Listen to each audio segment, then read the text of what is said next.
Star Casino.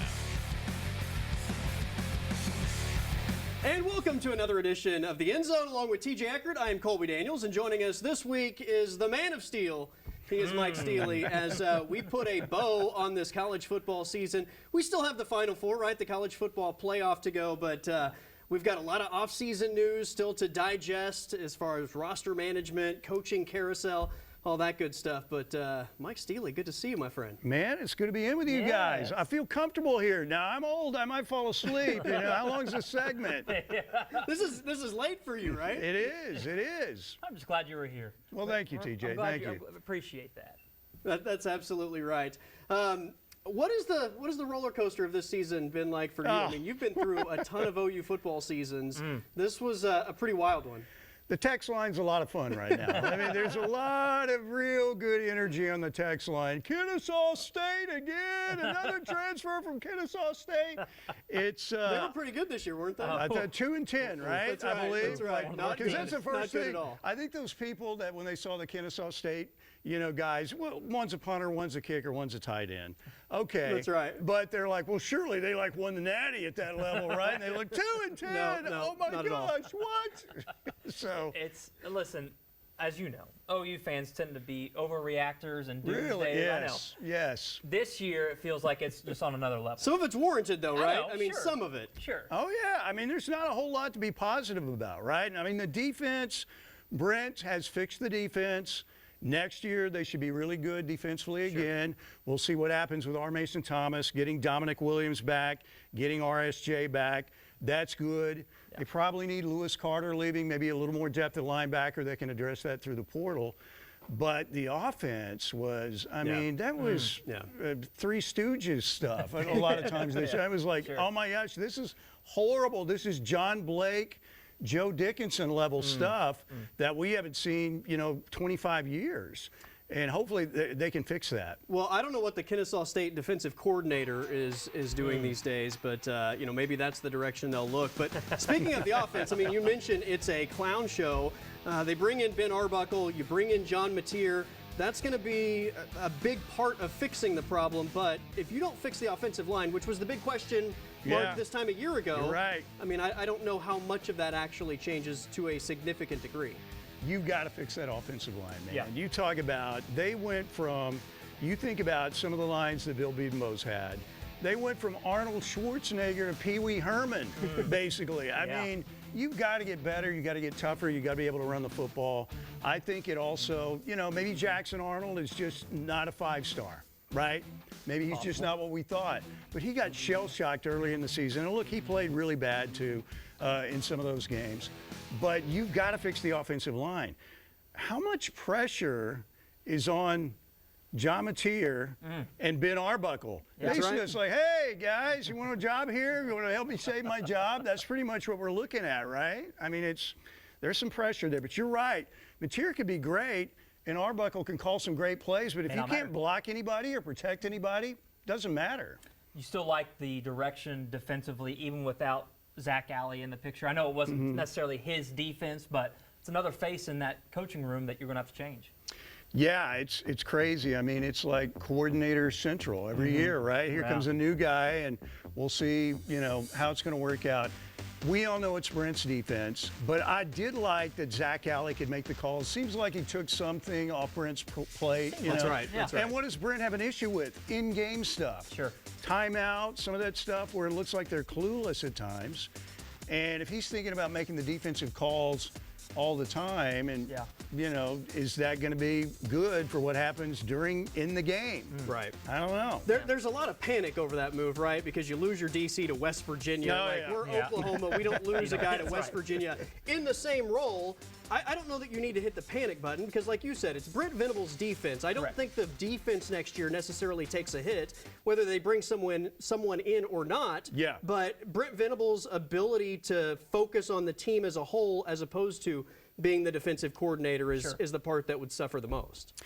Yeah, I still think they're going to have an SEC caliber defense. They can win games in the SEC. And they're loaded, right? Yeah, the only question is, R. Mason Thomas, is he coming back? Is he going to the draft? I think he's coming back, but we haven't heard anything official yet. Losing Lewis Carter was kind of a big deal because it provided depth. But I still think they'll be good on the defensive side of the ball. My only question is, who's going to be your leader? No, Danny Stutzman was the captain, right? No he was doubt. the guy. No doubt. Billy Bowman was Yeah. second in charge. Who's going to fill those roles? You know, I think they'll be good enough to win games in the SEC on the defensive side of the ball. But you can't be the complete, you know, the Titanic hit the iceberg on offense. And, man, I don't know if Brent's going down with the ship or not. We've got to find out. To what degree should Sooner fans be hitting the panic button going into this offseason?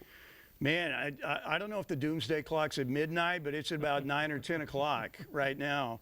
A lot of pressure. I mean, I'd like to sit here and tell you, yeah, Mateer's the answer, Arbuckle's the answer. You nailed it, I think. It's the offensive line. Absolutely. I think those guys can do a good job, but you've got to be able to block and protect people. That's what it comes down to, ultimately, I think.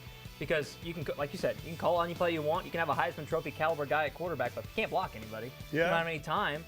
You're not going to be able to get anything done. So be curious to see what that looks like, what the O-line looks like, what the offense looks like with the new changes here. But it's going to be a fun 6 months or whatever That's to right. talk about it until we get there. Before we take a timeout, any guesses as to who Zach Alley's replacement is, or is it Brent Venables? I think Brent's going to be the guy calling it. I think Wes Goodwin's going to come in. Maybe he gets that title, kind of Clemson. like Ted, Yeah. you know, Ted Roof did. Yeah. But Brent's going to make the calls, or maybe he just comes in as a linebacker coach. Yeah. If that doesn't materialize, I would expect Brandon Hall to be the guy in house. But we'll see. Yeah. I'd heard Todd Bates' name also Yeah. in terms of in-house. He's kind of got the possibilities. co-DC That's title right. already, That's right. and that wouldn't be bad. I like Todd Yeah. Bates a lot. Those defensive coaches are pretty good. what they're doing. Offense, last year, ooh, not so much. Mike Steely is joining us on this edition of The End Zone. On the other side of the break, we're talking about the college football playoff. That's next.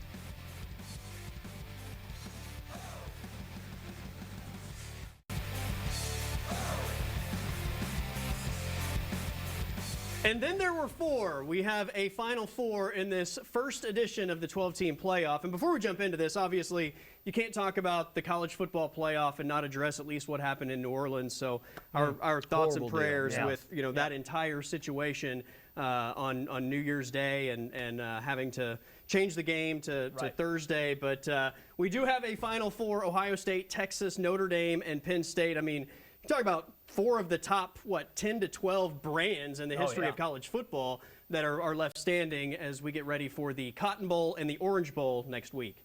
How many of these teams would have made the 4-team playoff that are left? Is it so? Ohio State would not have been in, right? Nope. And then Penn State was. Were they the 3? Nope, they were out. They were out. So none of them, right? Only Texas. Yeah, that's Texas, only they were the Texas. 4? Yeah. Or no, Arizona State Texas was the 3. Yep. I thought Texas was the 5. Am I wrong on Well, that? are you talking about the seeding or Yeah, the see, rankings? that's what we're Yeah, it's that's true. confusing. Texas was the 5 seed, but they were the 3 Either way, ranked. Yeah. the way it all shook out was probably exactly how the playoff committee wanted it, because all those teams may not have been in it, the original game. But that being said, it's still so confusing to me how it was all put together, right? We were just arguing about it right there. And then you get to these 4 teams who you could make a point that these are the 4 best teams in the How did country the right bye now, but- teams do? but- Loss, yeah, loss. 0 for 4. Loss, Yeah. loss. 0 for 4. Yeah. So the format itself is still really screwed up, and they're going to have to work on that, obviously, for Got to next year. reseed it. You just can't, I mean, come on. Is 12 the right number? Well, the seeding was an issue. I would out of like the to go gate to anyway. 16. Yeah. You and like- the you like seeding- 16? I do, because I really think, look, Ohio State is playing better than anybody right now. There's no doubt. Will Howard plays like this, they're going to win it. Yeah. But how much time did Oregon have off Sure. between the 3 Big Ten weeks. championship Yeah. game? Yeah. And I think they lost some rhythm. Now, Yeah. again, I think Ohio State still would have won the game. Probably. Maybe by a couple touchdowns. Yeah. You felt like Ohio State could have won that. You named their score in that game. Jeremiah Smith right off the bat. Ooh, that guy. Yeah, he can go. He's Might be the best player unbelievable. in the country as a Yeah, freshman. he's playing great. We thought Ryan Williams was the guy off the bat for Alabama, but That's right. Jeremiah Smith is the man right now. Yeah. Yeah. I was going to say, you want to go over matchups? I mean, which one are you looking forward to the most for you, Colby?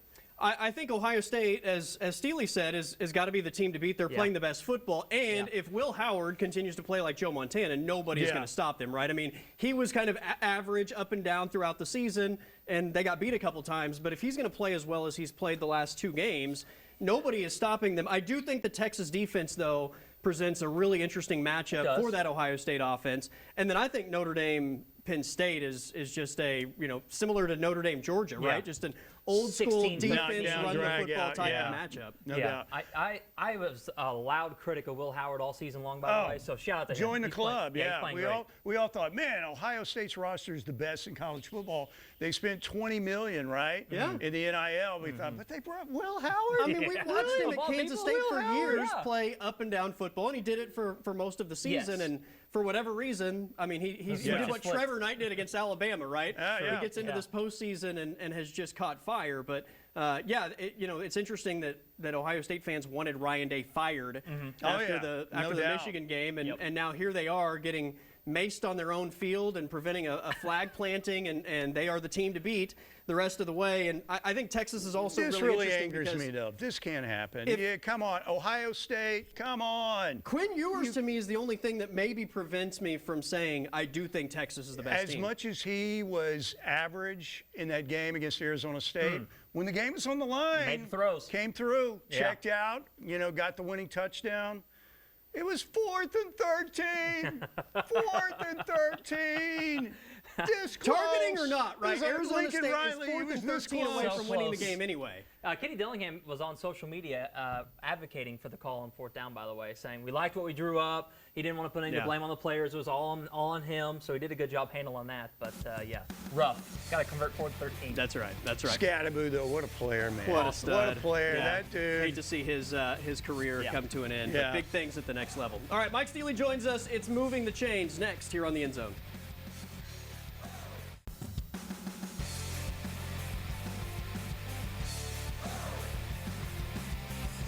Along with TJ Eckert, I'm Colby Daniels. Mike Steely is our guest this week as we prepare to move the chains.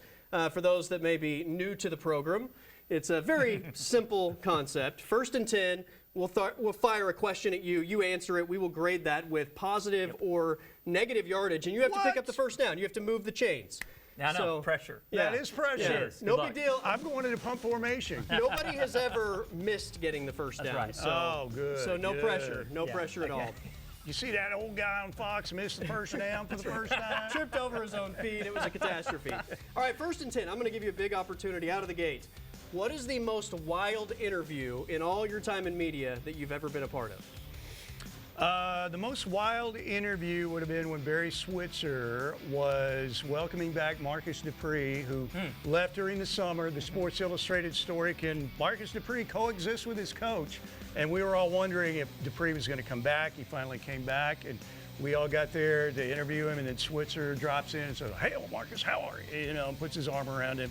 And see, we can't coexist, And that was probably the wildest one for me. I like that. That's good. That's a good one. That's a good memory pull there too. That was nice. That wasn't like last year, 2 years ago. That was That was way back. That would have been what, 83, 84, I guess? Man, okay. Wow. 6-yard gain. That was Okay, good. there we go. 6 yards. Second and really 4. I good. made a guy miss and went for 25. Well, they got called back. Well, Sorry. you were behind the So OU spot of the offensive line. foul. You have to make several Well, guys miss. yeah, you're running for your life there. That's right. Okay, 2nd down. Okay, look, it's the new year, right? I'm curious, what's OU football's New Year's resolution from your perspective? Find somebody who can block somebody. Oh, that's a good find one. somebody who can block somebody, whether it's the portal, maybe it's the Simmons kid they've got coming through the Yeah. portal, maybe it's Michael Fasusi coming in as a freshman. He's dominating those all-star games. Saw that. Block somebody's butt. That's a good one. How's that? I like it. I like it. a good resolution. Let's give you 2 yards. Oh. You might want to say also raise more money, right? It seems to be all about money these days. Well, so yeah, I thought we were talking. Yes. If you're a billionaire, this is the telethon Look into for his eyes Oklahoma right now. football. Please call now and donate at least $1 million. We need as many as you can get if you're an Oklahoma fan. There you go. There you go. All right, 3rd and 2. 3rd and 2. Okay, and you fair. get to go for it on 4th down if you don't pick it up I'm here. going So for it. Are you kidding me? Yeah, come on. 3 years from now, is Oklahoma closer to winning a national title or becoming Nebraska? Closer to winning a national title. Okay. The question is Brent Venables going to be the guy? We'll find out this next year. But I think Oklahoma football, look, it's not the Big 12. You're playing, you're a golf guy. You're playing U.S. Open Oakmont now. Yeah, you're not out there playing Westwood and Norman. Love Westwood, but you know what I'm Westwood, saying? It's a tougher track now. Catches But I think Oklahoma would be closer to winning a national title than the next Nebraska. I think that's an overreaction right now. Okay, I like the optimism. I agree with you. I'll give you a first down. So you got a first down on third down. Now we get to take a shot here. Okay. It all depends on how well you answer this question. Okay. Maybe you can score a touchdown. We've had that happen before, too. You are Commissioner Steely, okay? You have been voted the commissioner of college football. Not Nick Saban. We want Mike Steely in that position. Give me one rule change that you would make day one, right away. Do away with the portal. Do away with NIL. Let's go back to not paying these kids. They don't deserve a thing. No. Okay, good. Just, change the count. Change so much about it's just a madhouse. That's right. Yeah. You are playing, and this is a coach speak right here, but for the first time, I feel like 75% of these kids are playing for the name on the back of the jersey, not the name on the front of the jersey. They're playing for how much can I get paid? Well, they've got an uncle saying, man, there's a guy on the phone from Ohio State. He's got 100,000 more. It's crazy. We've got to get somehow, I don't know if you get it collectively bargained, and I'm not saying they don't deserve money. That's not going to happen. Sure. But we've got to get this under control. It's got to be managed. Or else in 10 years, people might just, believe it or not, be sick of college football. Yeah, it's a great point. Yeah. Imagine if the NFL just decided once the playoffs started that free agency You can go also wherever you began at the same time, right? Exactly. How insane would that be? And our guy Tom was telling me right before the show, Oregon brought in a quarterback on December 4th. He didn't like the way that he was treated. There wasn't enough focus on him as they're getting ready for a playoff game, and he's in the portal again. Unbelievable. Well, it's really not unbelievable, I guess. Totally Just believable. some crazy stories, but I just don't like the look. I'm an old man. This is an old man yelling at a cloud. Damn it, I hate college football. But we love college football. We love college football. It's the best thing. It is. How many sports have we ruined? College basketball, one and dones and all that stuff. Yeah. The tournament's great. Yeah. Some of the games are great, but it's not Michael Jordan versus Ralph Sampson or, Billy Tubbs against Danny Manning and Larry Brown. Yep. It's not the same. And we're finally messing with college football. We might run off a lot of fans eventually. Let's give him a second first down. Yeah, so that's good. 2 first I like downs. it. Yeah, it was a first downs touchdown. for Mike Steely. All right, OU Hoops 13-0. Are they the real deal? That's next on the End Zone.